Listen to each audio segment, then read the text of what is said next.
Praise the lord, hallelujah. प्रभु यीशु मसीह में आप सबको मेरा सलाम। मैं पास्टर साइमन आपके साथ हूँ और खुदावन के कलाम के साथ, और प्रभु यीशु मसीह ने जो कलवरी पर 7 क्रूसवाणियाँ बोली, उसके आज हम तीसरी क्रूसवाणी के बारे में सीखेंगे परमेश्वर की आत्मा के माध्यम से। और तीसरा जो वचन प्रभु यीशु मसीह ने क्रूस पर से बोला वो था, हे नारी देख ये तेरा पुत्र है। चेले से कहा, ये तेरी माता है। हालेलुया। प्रभु यीशु मसीह इस क्रूसवाणी पर अपनी रिस्पॉन्सिबिलिटी पूरी कर रहा है। और मेरे प्रियो, इसमें हम आगे बढ़ने से पहले कुछ पल प्रभु की सामर्थ्य को प्राप्त करेंगे प्रार्थना के माध्यम से। आइए हम अपनी आंखों को बंद करेंगे, प्रार्थना में जाएंगे। हमारे जीवित सामर्थ्य अनुग्रहकारी दयालु पिता, बड़ी दीनता और नम्रता के साथ खुदाबंद हम तेरे पवित्र चरणों में हैं और तुझसे विनती करते हैं प्रभु, हमें अपनी पवित्र आत्मा की सामर्थ्य से भर और अपनी महिमा के लिए इस्तेमाल कर। होने दे खुदा, हम तेरी सामर्थ्य को पाएं, तेरी आत्मा की आवाज़ को सुन सकें और तेरे वचनों को प्रभु अपने जीवनों में ग्रहण कर सकें। यीशु के नाम में आमीन। हालेलुया।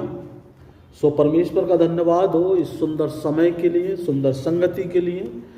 और मैं आपके सामने पढ़ना चाहूँगा तीसरा वचन जो यीशु मसीह ने क्रूस पर से बोला। ये यूहन्ना की पुस्तक उसका 19 अध्याय उसकी 26 और 27 दो पदों को हम पढ़ेंगे। यहाँ इस प्रकार लिखा है, जब यीशु ने अपनी माता और उस चेलों को उससे वह प्रेम कर रखता था पास खड़े देखा तो अपनी माता से कहा, हे नारी देख ये तेरा पुत्र है। तब उसने चेले से कहा, ये तेरी माता है। और उसी समय से वह चेला उसे अपने घर ले गया। हालेलुया। सो परमेश्वर का धन्यवाद हो सुंदर वचन के लिए। और मेरे मित्रों, आज का दिन, आज का ये जो चित्रण जो हमारे सामने है कि हमारा सामर्थ्य परमेश्वर, हमारा जीवित परमेश्वर, हमारा उद्धारकर्ता हमारी आंखों के सामने क्रूस पर है। आमीन। क्रूस पर है, डाकुओं के साथ चढ़ाया हुआ है, उस की सजा भुगत रहा है जो गुनाह उसने किया ही नहीं। ऐसा संसार के लोग कहेंगे, ऐसे वो लोग कहेंगे जो खुदावंत के कलाम को गहराई से नहीं जानते। लेकिन यीशु मसीह क्रूस पर आज वो सारे कार्य कर रहा है जो मानव जाति के लिए बहुत जरूरी है। मानव जाति को परमेश्वर से मिलाने के लिए एक फ्लाईओवर का काम करेंगे, एक ब्रिज के रूप में काम करेंगे। उस कार्य को वो पूरा कर रहा है। लेकिन मेरे प्रियो, मेरे मित्रों, मेरे भाई और मेरी बहनों और मेरे जवानों, हमें बहुत कुछ सीखना है, बहुत कुछ सीखना है। यहाँ आप देख रहे हैं कि यीशु मसीह क्रूस पर है। किस पर है? यीशु मसीह क्रूस पर चढ़ाया हुआ है। उसका शरीर बुरी तरह से जख्मी है, वो दुखी है, वो परेशान है। लेकिन फिर भी आज वो मुख्य कार्य यहां कर रहा है। ये बहुत इंपॉर्टेंट मैसेज है आज हमारे और आपके जीवनों के लिए, हमारे और आपके परिवारों के लिए इतना कष्ट में है, इतना दुख में है, इतनी परेशानी में है, चारों तरफ से उसका शरीर फटा हुआ है, लहू बह रहा है, लोग अपमानित कर रहे हैं, लेकिन इन सब के बीच में उसे किसकी चिंता है? अपनी माता की, अपनी जननी की चिंता है, जिसने उसे अपने पेट में 9 महीने रखा, इस संसार में लेकर आई, उस माता की चिंता है। ये बहुत इंपॉर्टेंट चीज है। उसे अपनी चिंता नहीं है। लोग परेशान है देखकर, नीचे स्त्रियां खड़ी रो रही हैं, चिल्ला रही हैं, लेकिन यीशु मसीह अपनी मां को उदास देख रहा है, अपनी मां को रोते हुए देख रहा है और उसकी चिंता में है कि मेरी मां का क्या होगा। हालांकि यहां समझने की चीज है, ऐसा नहीं है कि यीशु मसीह अकेला है। मरियम के और भी पुत्र हैं, यीशु मसीह के और भी भाई हैं जिन्होंने उसकी मां के पेट से जन्म लिया, लेकिन यहां वो देख रहा है कि कोई भाई नहीं है। सारे भाई छोड़कर चले गए। ये है मेरे मित्रों जीवन की हकीकत। जब देखा लोगों ने कि यीशु मसीह पर कष्ट है, परेशानी है, पकड़ा जा रहा है, मार रहे हैं लोग, उसके जानने वालों को मार रहे हैं, तो जितने भी उनके जेंट्स लोग थे सबके सब भाग गए कि कहीं हमें भी ना पकड़ लिया जाए। यीशु मसीह के चेले भी सारे उसे छोड़कर भाग गए। ये बड़ी जीवन की सच्चाई है। ये वो आईना है जो संसार हमें दिखाता है कि हम किन लोगों के लिए तड़पते हैं, किन लोगों के लिए परेशान होते हैं। आज वो लोग हैं जो यीशु को परेशानी की हालत में सब छोड़कर चले गए और वो क्रूस पर है, क्रूस पर से व्याकुल है, परेशान है कि मैं अपनी मां की जिम्मेदारी किसको देकर जाऊं। वो जानता है कि कुछ ही पल के बाद वो इस संसार से कूच कर जाएगा और फिर उसकी माता का क्या होगा। और वो उस बड़ी भीड़ में देख रहा है, उसे उसका कोई भाई दिखाई नहीं दे रहा है और वो चिंतित है, वो परेशान है मेरे मित्रों। और तब लिखा हुआ है, ध्यान दीजिए, फिर से मैं आपके लिए पढ़ता हूं। जब यीशु ने अपनी माता और उस चेले को जिससे वह प्रेम रखता था, आमीन, जिससे वो प्रेम रखता था, पास खड़े देखा तो अपनी माता से कहा, हे नारी, देख ये तेरा पुत्र है।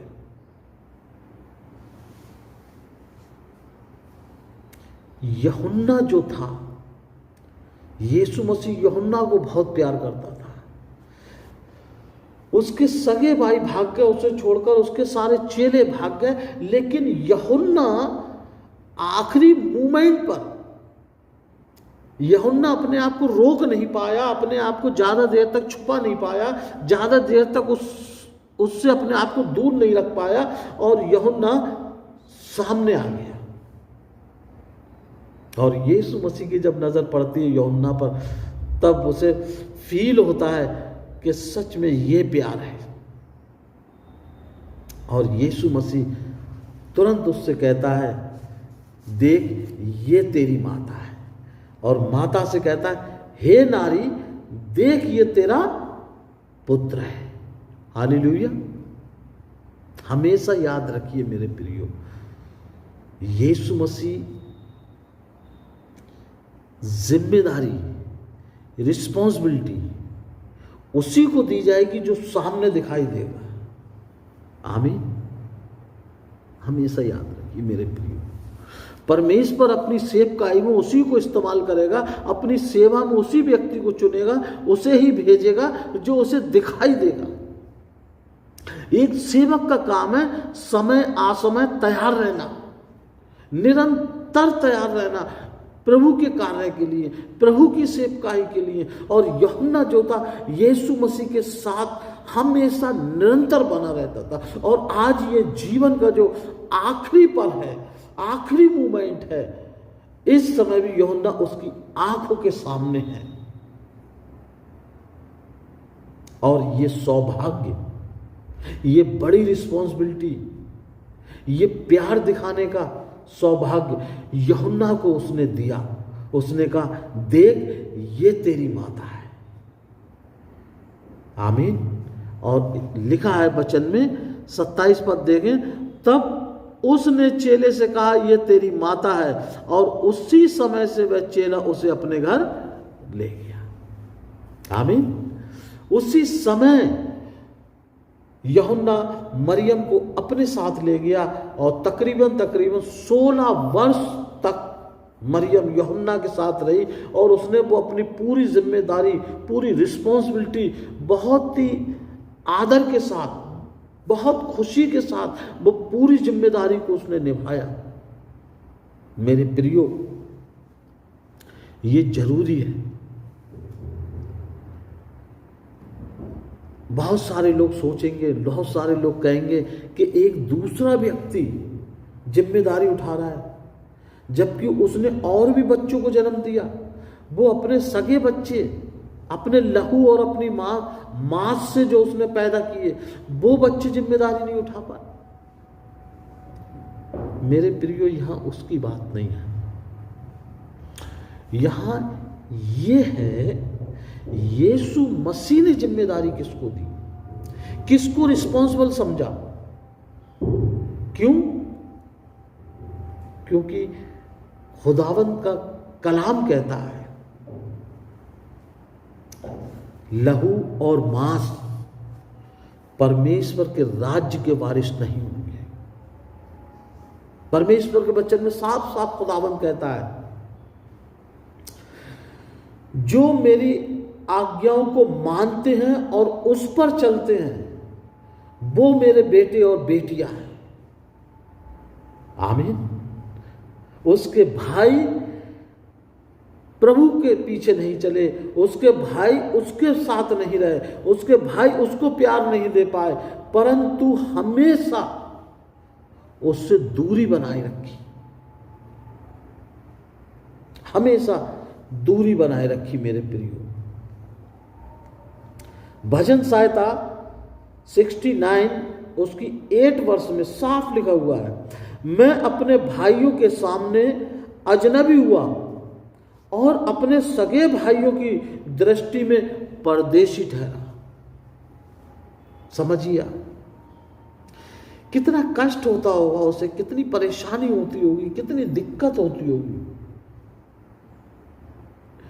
आज वो क्रूस पर है, शारीरिक पीड़ा को फील कर रहा है, सांसारिक पीड़ा को फील कर रहा है, सामने मृत्यु का समय निश्चित है, और उससे भी बढ़कर वो ये देख रहा है कि मेरी माता रो रही है और मेरी माता के साथ मेरा कोई भाई नहीं है जो उसे संभाल सके। और वो अपने पुराने बचपन से लेके जो आज तक का जो समय है, जो उसके भाइयों के साथ उसका जिस तरीके से व्यवहार रहा, उन सारे समय को उस कलवरी पर वो याद कर रहा है। वो पिक्चराइजेशन उसके सामने आ रही है। जैसे कहते हैं ना, आदमी के अंत के समय में सारी पिक्चर उसके माइंड में क्लियर होती है। वो पिक्चर उसके सामने आ रही है कि मैं अपने भाइयों के सामने अजनबी हो गया।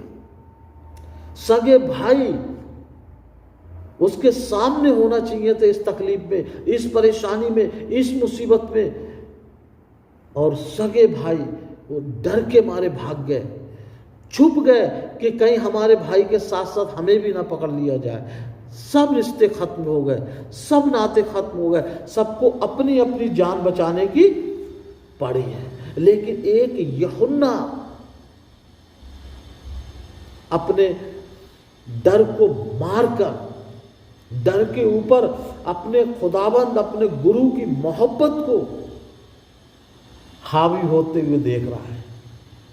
उसकी आंखों में डर नहीं है, उसके दिल में डर नहीं है, उसके अंदर है तो अपने गुरु के लिए सच्चा समर्पण, सच्चा प्यार। और वो वहां सामने दिखाई देता है यीशु मसीह को, और यीशु मसीह उसको अपनी सेवा सौंपता है। हालेलुया, अपनी सेवा सौंपता है। भजन संहिता 69 उसके 8 और 9 साफ लिखा है, मैं अपने भाइयों के सामने अजनबी हुआ और अपने सगे भाइयों की दृष्टि में परदेशी ठहरा। देखिए कितना इंपॉर्टेंट शब्द है, सगे भाइयों की दृष्टि में परदेशी ठहरा। हमेशा याद रखिए। 9 पद में लिखा है, क्योंकि मैं तेरे भवन की धुन में जलते जलते भस्म हुआ। आमीन। यीशु मसीह क्रूस पर है, संसार के लोग देख रहे हैं, परेशान हो रहे हैं, अपनी छाती पीट रहे हैं, उस पीड़ा को महसूस कर रहे हैं, उसकी उस दिशा को, उस दृश्य को देख रहे हैं कि हाय रे, खून बह रहा है, पानी निकल रहा है, वो चीख रहा है, वो चिल्ला रहा है, वो कराह रहा है। लेकिन वो परमेश्वर, वो यीशु मसीह क्रूस पर किसके लिए है? परमेश्वर के राज्य की धुन में अपने आप को जला रहा है, अपने आप को भस्म कर रहा है। क्यों? क्योंकि वो जानता है जब मैं यहाँ पर अपने प्राणों को दूंगा, अपने प्राणों को दूंगा, तब मेरे पिता का राज्य के जो द्वार है वो मेरे लिए खुलेगा, मेरे इन लोगों के लिए खुलेगा जो नीचे रो रहे हैं, जो अपनी छाती पीट रहे हैं। इन सब के लिए मैं परमेश्वर के राज्य के दरवाजे को खोलने पाऊंगा, मैं मृत्यु को हराने पाऊंगा, मैं परमेश्वर में विजय प्राप्त करूंगा। वो इस धुन में है, उसे अपने शरीर की, अपनी जान की कोई चिंता नहीं है। वो धुन में है, वो धुन में है, अपने पिता के राज्य की धुन पर है। लेकिन बाकी लोग से देखकर तड़प रहे हैं। ये बड़ी चीज है मेरे प्रियो। पहला पॉइंट कि परमेश्वर ने, यीशु मसीह ने अंतिम समय में अपने भाइयों को, अपने किसी व्यक्ति को वो जिम्मेदारी नहीं दी, वो सेवा नहीं दी जो उसने यूहन्ना को दी। और यूहन्ना को देने का कारण उसका विश्वास, वो फेथ करता था यूहन्ना पे, जबरदस्त तरीके से प्यार करता था। और उस प्यार को आज यूहन्ना ने प्रमाणित करके दिखा दिया। अपनी जान की चिंता नहीं करते हुए वो सामने खड़ा हुआ है यीशु मसीह के, और यीशु मसीह ने उसे चुन लिया अपनी सेवकाई के लिए, अपनी माता की जिम्मेदारी को दे दिया। और माता से भी कहा, हे नारी, देख ये तेरा पुत्र है। आमीन। बहुत सारे लोगों के मन में आज के दिन इस क्रूसवाणी को लेकर विचार आता होगा कि यीशु मसीह अपनी माता को हे नारी कह के क्यों पुकारता है। आमीन। बहुत सारे लोग, कोई भी आपसे पूछ सकता है कि यीशु मसीह अपनी माता को हे नारी कह के क्यों पुकारता है। मेरे मित्रों, दूसरा पॉइंट ये रहा कि हे नारी वो क्यों पुकारता है। मेरे प्रियो, मेरे मित्रों, वो ये बताना चाह रहा है कि मरियम को उद्धार जो है वो इसलिए नहीं मिल सकता कि उसने सामर्थी परमेश्वर को अपने गर्भ में रखा, अपने पेट में रखा और उसने जन्म दिया और वो उसकी माता हुई। वो बताना चाह रहा है कि मरियम को भी उद्धार की आवश्यकता है। आमीन। मरियम का उद्धार यीशु की मां के रूप में नहीं हो सकता, परंतु मसीह में उसको भी उद्धार की आवश्यकता है। हालेलुया। यूहन्ना 20 उसके 31 में अगर आप देखेंगे तो आपको मिलेगा कि उसे भी उद्धार की आवश्यकता है। और उद्धार किसके माध्यम से है? परमेश्वर के माध्यम से है। दूसरी चीज देखिए, वो कह रहा है हे नारी। क्यों? ये युद्ध है, युद्ध। क्रूस पर वो युद्ध कर रहा है, युद्ध लड़ रहा है शैतान के साथ। उत्पत्ति की पुस्तक 3 उसके 15 में स्पष्ट लिखा हुआ है, जो परमेश्वर ने शैतान के और मनुष्य के वंश के बीच में जो बैर उत्पन्न किया, उस बैर को आज वो पूरा कर रहा है। हालेलुया। क्या लिखा हुआ है? तू एड़ी को ढसेगा और वे तेरे सर को कुचलेगा। मेरे प्रियो, आज वो इसलिए कह रहा है मरियम को हे नारी। क्यों? क्योंकि वो देख ले, वो जान ले, संसार जान ले कि आज स्त्री का पुत्र शैतान के सर को कुचल रहा है। हालेलुया। आज स्त्री का पुत्र शैतान के सर को कुचल रहा है और खुदावंद का कलाम कहता है हे मृत्यु, हे मृत्यु, तेरा डंक कहाँ रहा। हालेलुया। आज वो क्रूस के ऊपर शैतान को कुचल रहा है, शैतान को कुचल रहा है, अपने पैरों तले कुचल रहा है और वो इस बात को समझ ही नहीं पा रहा है। हालेलुया। मेरे प्रियो, हर एक के लिए उद्धार का रास्ता प्रभु यीशु के द्वारा है। आप जो भी हो, बहुत अच्छे प्रीचर हो सकते हैं, बहुत अच्छे प्रार्थना योद्धा हो सकते हैं, बहुत अच्छे आप टीचर हो सकते हैं, बहुत अच्छे आपके पास वरदान हो सकते हैं परमेश्वर के दिए हुए, आप भविष्यवक्ता हो सकते हैं, लेकिन उद्धार का प्रोसेस यीशु मसीह ही है। यीशु मसीह का क्रूस ही है। यीशु मसीह हमारे लिए मारा गया, गाड़ा गया और तीसरे दिन मुर्दों में से जी उठा। हालेलुया। ये है प्रोसेस प्रत्येक जन के लिए, और यही प्रोसेस यीशु मसीह मरियम को भी बताना चाह रहा है। इसलिए वो कह रहा है हे नारी, देख ये तेरा पुत्र है। हे नारी के नाम से सम्मानित कर रहा है कि यहां पर अब जो रिश्ता है वो ये काम नहीं करेगा। ये परमेश्वर और एक भक्त, एक विश्वासी और परमेश्वर का रिश्ता यहां पर रहेगा। क्यों? क्योंकि इस समय परमेश्वर उस स्त्री के वंश का और उस दुष्ट के वंश को जबरदस्त रीति से जवाब देने जा रहा है। दूसरी चीज, माता की चिंता। निर्गमन की पुस्तक अगर आप देखेंगे, निर्गमन की पुस्तक 20 उसके 12 में स्पष्ट परमेश्वर का वचन कहता है तू अपनी माता पिता का आदर करना। हालेलुया। मेरे प्रियो, परमेश्वर का जीवित और सामर्थ्य कलाम हमें हर तरीके से सिखाता है, जीवन जीना सिखाता है, जीवन में आगे बढ़ना सिखाता है, अपने बड़ों से बात करना सिखाता है, अपने बड़ों को आदर करना सिखाता है। और हमारी रिस्पॉन्सिबिलिटी अपने बुजुर्गों के लिए क्या है, हर एक चीज हमारे परमेश्वर ने हमारे जीवित कलाम के माध्यम से अपने लोगों को सिखाई है। और आज वो हमें सिखा रहा है हमारी जिम्मेदारियां, हमारे माता पिता के प्रति जिम्मेदारियां, हमारी माता के प्रति जिम्मेदारी क्या है। आज वो